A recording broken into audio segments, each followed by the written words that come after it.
साहेब हे मुख्यमंत्री तिसऱ्यांदा झाल्याच्या नंतर आतापर्यंत कुठेही पब्लिकली कार्यक्रमाला गेलेले नाहीत। पहिल्यांदा पब्लिकली कार्यक्रम घेण्याचा मान हा आष्टी विधानसभा मतदारसंघाला मुख्यमंत्र्यांचा मिळालेला आहे।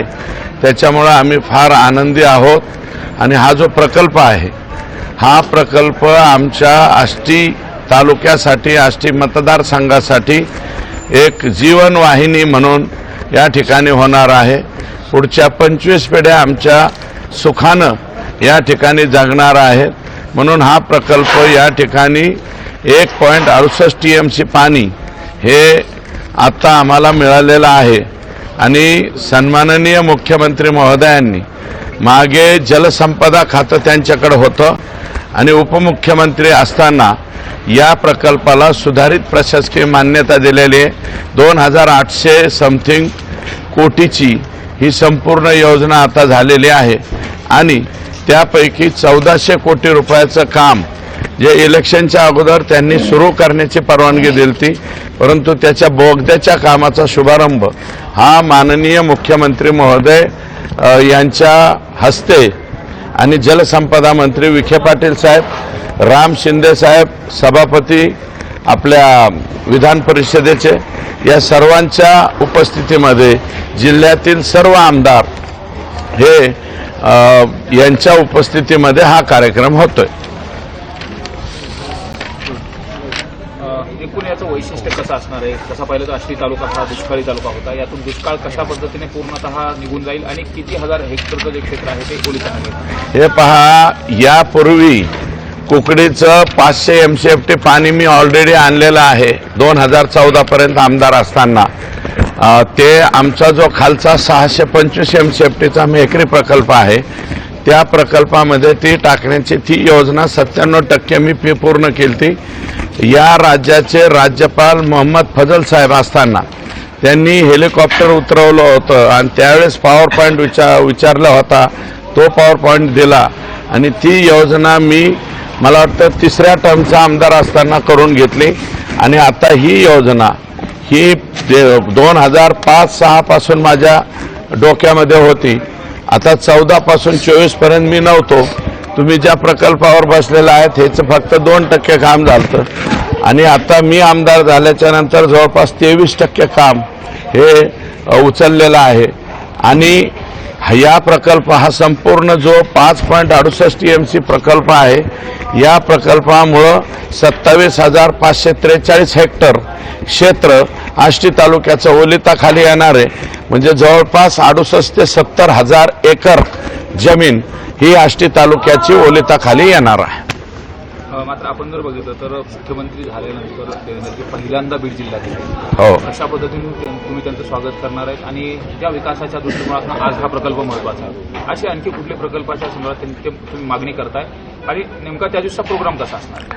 नाही, मागणी अजून एक हे पहा, आज मुख्यमंत्री पहिल्यांदा आमच्या इथे येत आहे, ही अतिशय आनंदाची म्हणजे परमोच्च आनंदाचा क्षण आहे आमच्या दृष्टीनं आणि स्वागत जे आहे ते आता आम्ही कसं करणार आहे ते परवा दिवशी मीडियावाले तुम्ही बघा ना। आम्ही आणि स्वागत कसं करतो काय करतो यापेक्षा तुम्ही बघा ना, इथं 65,000 खुर्ची टाकली जवळपास, तरी बी आमचं मत असं आहे की ती भरून आणखी सुद्धा लोक उभे राहतील अशा प्रकारचं प्लॅनिंग आम्ही या ठिकाणी केलंय आणि याबरोबर पाटोदा आणि शिरूर तालुक्यासाठी 2 तालुक्यासाठी 3.5 TMC पाणी नवीन आम्हाला मागायचंय।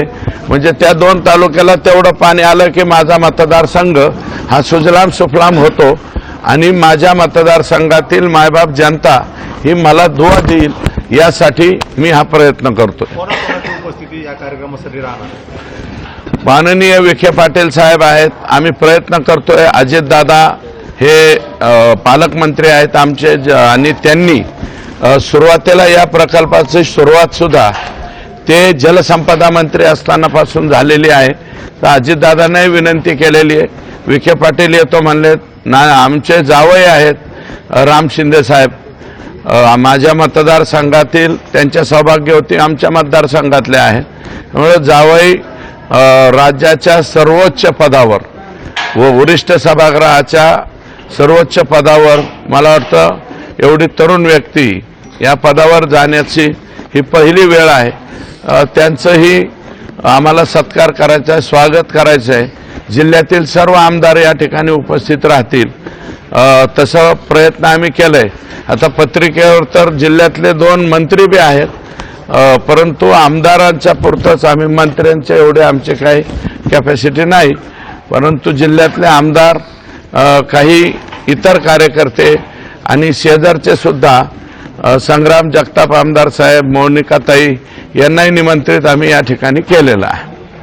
2 ठिकाणी कार्यक्रम होणार आहे. मच्छिंद्रगडावर पण कार्यक्रमाचं आयोजन केलंय आणि इथे आहे. कसं स्वरूप असणार आहे नेमकं काय? नाही, हा मुख्य कार्यक्रम आहे. मच्छिंद्रनाथाच्या तिथं आम्ही मच्छिंद्रनाथाच्या म्हणजे जे गर्भगृह आहे त्या ग्रहाचं 10 कोटी रुपयाच्या कामाचं भूमिपूजन करतोय साहेबांच्या हस्ते. कारण या महाराष्ट्रामध्ये नाथ संप्रदाय, महाराष्ट्रातच नाही संपूर्ण देशामध्ये नाथ संप्रदायाला मानणारे लोक आहेत आणि ते नाथ संप्रदायाचं जे ठिकाण आहे, आमची मच्छिंद्रनाथाची जी संजीवन समाधी आहे त्या समाधीवरती माननीय मुख्यमंत्री दर्शन घेतील. म्हणजे संपूर्ण नाथ संप्रदायामध्ये मेसेज जाईल की राज्याचे मुख्यमंत्री तिथे गेलेले आहेत. मुख्यमंत्र्यांच्या हस्ते आम्हाला ते 10 कोटी रुपयाचं फक्त मंदिराचा गाभारा, ओनली गाभारा जो आहे, कारण मागच्या वेळेस गुढीपाडव्याच्या आदल्या रात्री आम्हाला दर्शनाला अडचण आली, यावेळेस अडचण येऊ नये म्हणून आम्ही ते संपूर्ण गाभाऱ्याचं काम, खूप मोठं काम आहे ते काम सुरतोय आणि त्याचा शुभारंभ आदरणीय देवेंद्रजी फडणवीस साहेब या राज्याचे मुख्यमंत्री यांच्या हस्ते करतोय. आणि त्याही कार्यक्रमाला विखे पाटील साहेब, सेम राम शिंदे साहेब, मोनिकाताई हे सर्वजण त्या ठिकाणी, कारण मच्छिंद्रनाथ वरती आहेत आणि कानिफनाथ खाली आहे. म्हणजे उभं राहिलं तर आष्टी तालुक्यात आणि खाली पाहिलं तर पाथर्डी तालुका दिसतो.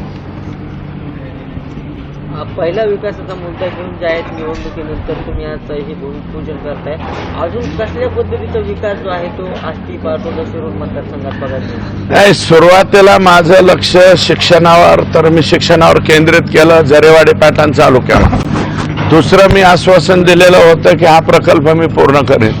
या प्रकल्पाच्या अवतीभोवतीचे जेवढे सगळे गाव आहेत या सगळ्या गावामध्ये मला अबाऊ 70% वोट आहे. अबाऊ 70% एकट्याला मला.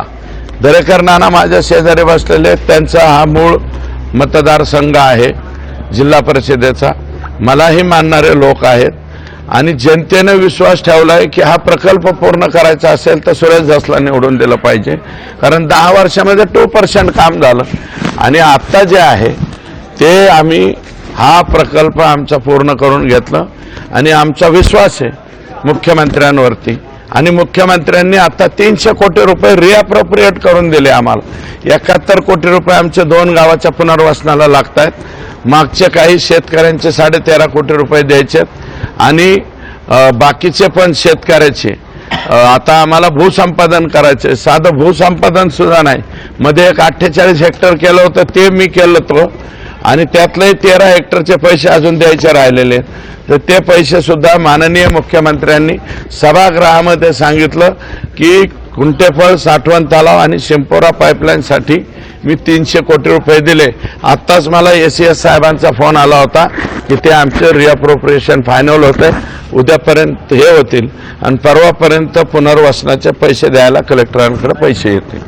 अण्णा, सीना प्रकल्पात देखील असं तुम्ही जीव तोडून काम केलं होतं, मात्र तुमचं नाव हे सगळं कुठं या सगळ्या प्रकल्पामध्ये आलं नव्हतं. हे पहा, सीना ते मेकरी ही योजना 97% मीच पूर्ण केली.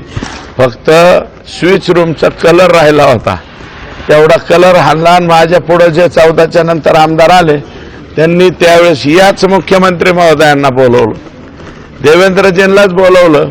वाईट त्यात मला एवढं वाटलं होतं की मला त्या कार्यक्रमाला निमंत्रित सुद्धा केलं नव्हतं. मला त्याचं वाईट वाटलं, कारण 97% योजना मी पूर्ण केली. आता ती योजना कार्यान्वित झालेली आहे. ही योजना वेगळी आहे.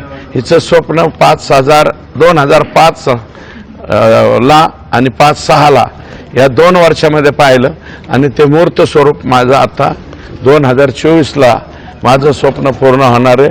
मला माहिती आहे की माझे मुख्यमंत्री या प्रकल्पाला पैसे कमी पडून देणार नाहीत, अजितदादा पैसे कमी पडून देणार नाहीत.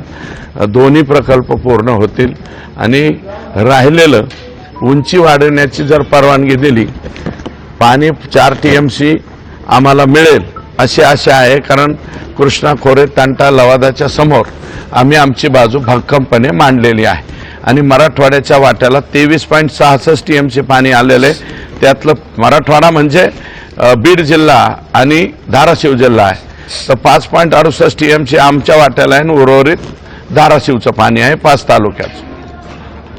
अण्णा, तुम्ही अजितदादांना निमंत्रण दिलेलं आहे आणि ते या कार्यक्रमासाठी कशा पद्धतीने हे होतील? आता पालकमंत्री आहेत जसं तुम्ही सांगितलं की त्यांना देखील आम्ही बोलवतो, तर निमंत्रण तुम्ही दिलंय का आणि त्यांची काय दिलंय निमंत्रण दिलंय. त्यांचे जे PS वगैरे आहे कालपर्यंत फोनही केला, आज परत फोन बी करणार आहोत आणि दादांनीही यावं अशा प्रकारची विनंती आम्ही या ठिकाणी करणार आहोत. पालकमंत्री अजितदादांना निमंत्रण दिले, परंतु 2 मंत्री इतरही बीड जिल्ह्यातील आहेत, त्यांना काही निमंत्रण दिलंय का? आता आम्ही येताना बॅनर्स बघितले, त्या बॅनर्सवर मात्र त्यांचे फोटो दिसून आलेले नाही. प्रोटोकॉलच्या पत्रिकेमध्ये त्यांची नावं आहेत. जे प्रोटोकॉलचं पत्रिका आहे, पत्रिकेमध्ये दोन्ही मंत्र्यांची नावं आहेत. पत्रिकेमध्ये नाव असल्यामुळं बाकीचं काय सोंग ढोंग, आता हे पोरं सोरं पोस्टर लावत असतात, ते काय पोस्टर मी बघत नाही कोण लावतंय काय लावतंय. पोस्टर आता एवढ्या खाली परत नेऊ नका ना, मी दुसऱ्यांचे पोस्टर बरेच दिवस चिटकवलेले आहे, त्यामुळे आता मला परत पोस्टर चिटकवायला लावू नका अशी माझी विनंती आहे. अण्णा, सरपंच संतोष देशमुख हत्या प्रकरणाला 55 दिवस झाले, कृष्णा आंधळे अजून फरार आहे, त्यांचा घातपात झाला आहे किंवा ते पुरावे जे आहेत ते नष्ट करण्याची भीती जी आहे ती आज धनंजय देशमुख यांनी व्यक्त केलेली आहे. बरोबर आहे, धनंजय जो बोलतो आहे, धनंजय काही चुकीचं बोलतोय अशातला भाग नाही. परंतु कृष्णा आंधळे करून करून काय करणार आहे? तो काय पुरावे नष्ट करतो? पुरावे नष्ट करण्याचं पाप विष्णू चाटेंनी यांनी केलेलं आहे. विष्णू चाटेंनी 10 तारखेच्या नंतरचं त्याचं जे एकमेकाशी आकाशी आणि त्याच्याशी असलेलं बोलणं हे पोलीस समोर CID समोर जाऊ नये असा प्रयत्न केलेला आहे. परंतु तो प्रयत्न त्यांचा प्रयत्न राहणार नाही. पोलीस लोक डायरेक्ट त्या कंपनीकडून त्यांच्याशी काय संवाद झाला, मला वाटतं मोबाईल बंद करून एखाद्या पाण्यात टाकला असावा त्यांनी, तर ते लवकरात लवकर सापडेल. आणि धनंजय जे शंका उपस्थित करतोय त्याचा सुद्धा तपास पोलिसांनी केला पाहिजे असं माझं मत आहे. 5 तारखेचा कार्यक्रम झाल्यानंतर तुम्ही या संदर्भात कृष्णा आंधळे संदर्भात काही वरती चर्चा करणार, त्या तपास यंत्रणेला काही सूचना करणार? नाही साहेबां, तपास यंत्रणेबरोबर मी सतत बोलतोय, त्यांच्याशीही बोलतो. हा कृष्णा आंधळे जो पोरगा आहे याला घराबद्दल कुटुंबाबद्दल किंवा कशाबद्दलच कसल्याच प्रकारचे, कारण त्याची हिस्ट्री तशी सांगते, कुणाबद्दलच काही प्रेम नाही. ते निघालं की एकटंच कुठंही निघतं, तसं ते गेलेलं आहे. आणि ते जाऊन जाऊन कुठं जाणार? पोलीसच्या पकडच्या बाहेर जाईल किंवा CIDच्या पकडच्या बाहेर जाईल असं नाही. धनंजयचा त्रागा रास्त आहे आणि मी धनंजय बरोबर आहे. मी संतोष देशमुखच्या कुटुंबाबरोबर आहे आणि मी महादेव मुंडेच्या कुटुंबाबरोबर बी आहे. मी आजच तिथले जे हे आहेत चोरमले नावाचे DYSP त्यांना विचारलं, ते म्हणले आमचा तपास चालू आहे आणि SP त्यांना LCBचे पण सहकार्य दिले.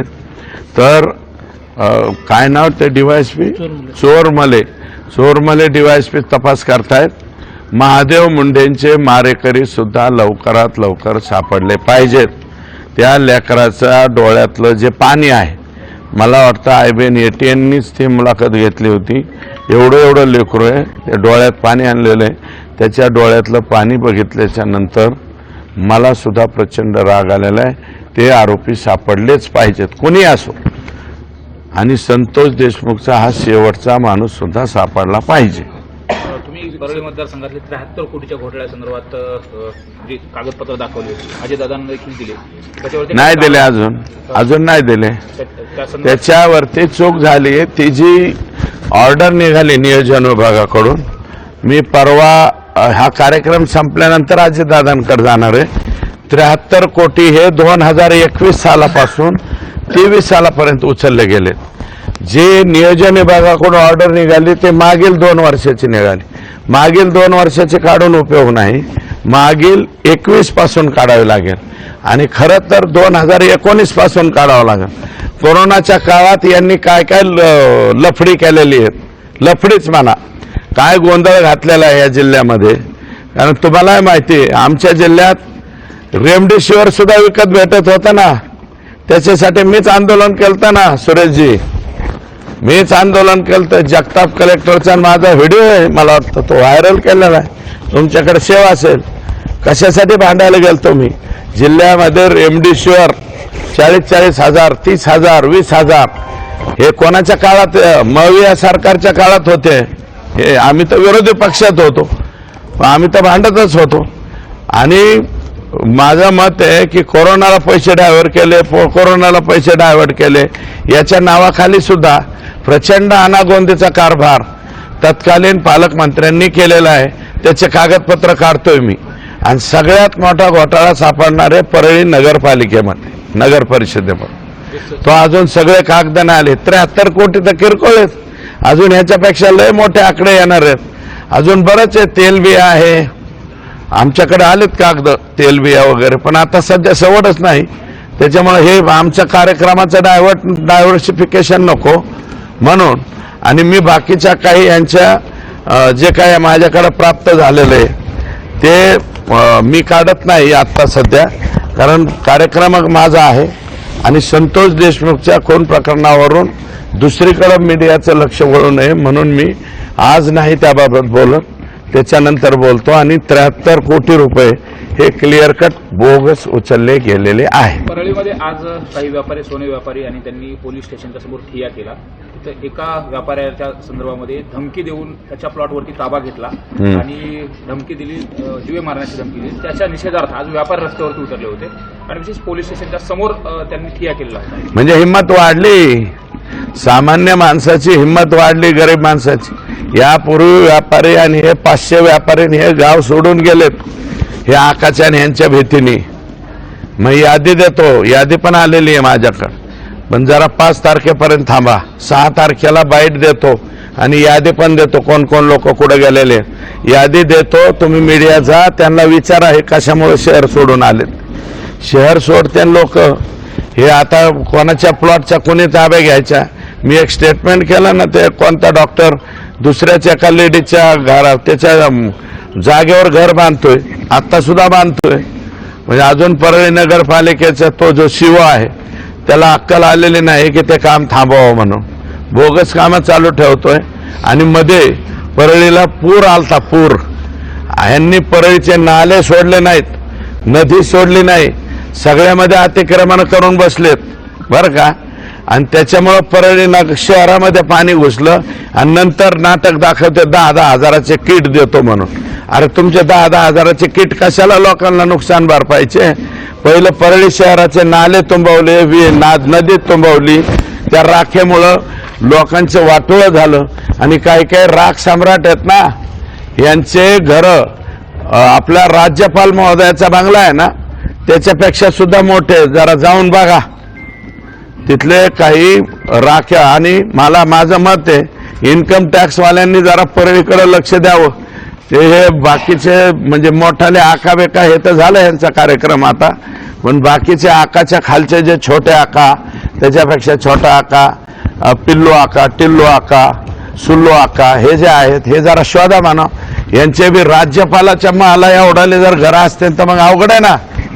हे काय पोलीस अधिकारी भास्कर केंद्रेकडे 300 हायवा असल्याचा आरोप तुम्ही केला होता, मात्र त्यांनी हा माझ्याकडे साधा टायर देखील नाही असं त्यांनी म्हटलं आहे. जाऊन बघा ना, मी म्हणतो म्हणून नाही.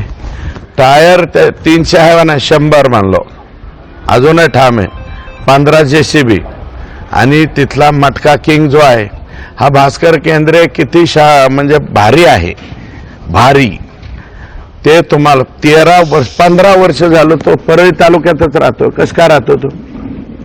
कशासाठी राहतो तो? करुणा मुंडेच्या ह्याच्यात हे टाकणारा हाच भास्कर केंद्रे. भास्कर केंद्रे आणि बऱ्याच लफड्यात आहे. भास्कर केंद्रेला म्हणा तू लय पुढचं सांगू नको. मागचं जे बऱ्याचशा प्रकरणात भास्कर केंद्रेचं नाव माझ्याकडे आलंय. खोट्या नोटामध्ये सुद्धा भास्कर केंद्रे आहे. ते काय सांगायला, खोट्या नोटा सुद्धा परळीमध्ये उन्हे तिथे काय उन्हे तसे परळी तिथे काहीच कमी नाहीये. सगळे जे माग फार डेंजर प्रकरण झाले ना, ते डॉक्टर मुंडेंचं ते गर्भाचे लचके कुत्र्याला टाकायचे, त्याच्यात कोण होतं? भास्कर केंद्रेच होता. तपास अधिकारी हे ते, अरे गर्भपात केलेले, गर्भपात कुत्र्याला खाऊ घालण्यापर्यंत हिंमत गेलते का नाही? PCPNDTचे ऍक्ट नंतर दाखल झाले, अगोदर डॉक्टर मुंडेला जन्मठेप झाले का नाही? मग त्या प्रकरणाचा तपास करण्याला त्यात सस्पेंड झालेला भास्कर केंद्रेचे ना. भास्कर केंद्रे काय संत तुकाराम आहे काय सांगायला लागला माझ्याकडं हे नाही ते नाही? होऊन जाऊ द्या ना तपासणी, यांच्याकडे किती पैसे आहेत ते. हे जे भास्कर केंद्रे, सचिन सानप यांच्या जरा प्रॉपर्टी तपासा म्हणा, आणि त्याचे पत्र देणार आहेत आम्ही. OACBच्या ओपन चौकशा करणार आहेत यांचं. भास्कर केंद्रेचे तर ED लावावं लागल. भास्कर केंद्रे लय मोठा माणूस आहे, बारीक नाही. 15 वर्ष एकाच जागेवर राहतो म्हणल्यावर काय सोपा माणूस आहे का तो? सचिन सानप यांची ऑडिओ क्लिप व्हायरल होती की करुणा शर्माच्या गाडीत मी बंदूक ठेवली नाही, सुरेश दसांवर कारवाई करण्याची मागणी त्यांनी केलेली आहे पोलीस अधिकारी. हे बघा, अजून मी सचिन सानपच्या विरोधात पत्रच नाही दिलेलं, मीडियाला बोललोय. बंदूक ठेवणारा तो जो माणूस आहे तो देशमुख नावाचा माणूस आहे, पण बंदूक ठेवल्याच्या नंतर तो दरवाजा बंद करणारा सचिन सानप, भास्कर केंद्रे सगळे व्हिडिओ आहे ना, व्हिडिओ तोंडामध्ये असं नाही का रुमाल धरलेले, असं हे टाकलं की रुमाल काढते, तेच आहेत हे. बाकीच्या पोलिसी वेशात नाहीत हे, बिगर ह्याच्यात. आणि एवढे हुशार नसतील बहुतेक, मोबाईल बाजूकडून ठेवले असते. उघड दिसतं सचिन सानप आहे, भास्कर केंद्रे आहे, तो फड एक आहे, उघड आहेत ते. तुम्ही कशाला सावाचा आव आणताय? आणि आता LCBला येऊन बसला. LCB सचिन सानपच चालवतो वाटतं. आणि बारकाल्या लोकांवरती बोलायला लावू नका, मोठमोठाले आका बागा. हे सचिन सानप हे ते कर्मचारी आहेत, हे तर जाणारच आहेत. हे यांची तक्रारी केल्या हे का राहणार आहेत का? हे सस्पेंड होतील. आणि माझं म्हणणं आहे, इतक्या दुष्कृत्य करणारे जर पोलीसमध्ये लोक असतील तर यांनी पोलीस पद सोडून यांनी टोळ्या वगैरे कराव्यात, किंवा गँग्स ऑफ काय म्हणतात ते, वशेपूर म्हणतो ना, मीच मानलेलं आहे वाशेपूर का वशेपूर, तसे गँग तयार कराव्यात आणि आपलं काम बघावं. मी नाही त्यातली, असं हे एवढं सांगण्याची काही गरज नाही. तुम्ही सगळ्याच ह्याच्यात आहेत. मुख्यमंत्री येतात बीडमध्ये, मग या सगळ्या ज्या काही गोष्टी आहेत या संदर्भात मुख्यमंत्र्यांकडे काय स्पेशली तुम्ही बोलणार आहात का? आणि एकंदरीत बीड जिल्ह्यात ज्या पद्धतीने चाललंय थांबलं पाहिजे यासाठी काही स्पेशल? नाही, काय थांबलं पाहिजे? माणसं मारायला लागलो का म्हणून थांबन? हे आमचे माणसं मारायचे थांबल्यावर थांबल ना. अजून बराच तपास व्हायचा आहे, अजून बरेच आरोपी पकडायचे, बऱ्याच लोकांवरती मोके व्हायचे, वाळूवाले राहिलेत, अजून राखेवाले. आजही कोट्यवधी रुपयाच्या राखेचे ढिगारे यांचे तिथं पडलेले. रात्री 9च्या नंतर गाड्या काढते. हे जरा SP आणि कलेक्टरांनी थांबायला पाहिजे. आणि तिथले जे ह्याचा माणूस आहे तो पण चुकीचा दिसतोय, थर्मलचा. ओके, सचिन सानप पण हे संत झालेत का? भास्कर केंद्रे एखादा गड करा म्हणा, तिथं बसा तुम्ही.